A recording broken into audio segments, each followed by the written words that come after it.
What if there are no entities remaining? This will happen sooner or later in one of your identification sessions. If no species are listed in the Entities Remaining window, then it simply means that no species in the database match the selection of states you have made. Several explanations are possible.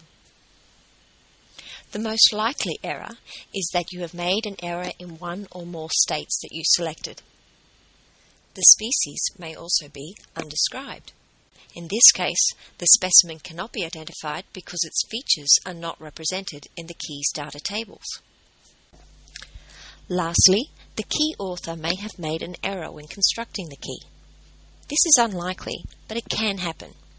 If, after carefully checking all the features and states, and checking that the specimen you are attempting to identify would be expected to be included in the key, then a key construction error may be present.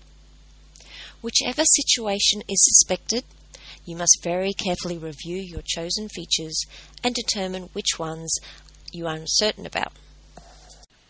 Try unselecting uncertain states one by one to see what effect each has. One or more species may move back to the Entities Remaining window. In difficult cases, you may need to play with the key, adding or deleting states progressively to try to find the best matching species.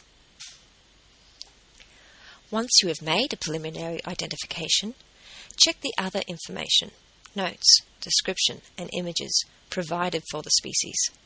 Getting a possible name for a species from a key is not the end of an identification. You need to carefully review the associated information to get a good indication as to whether the resultant species is correct.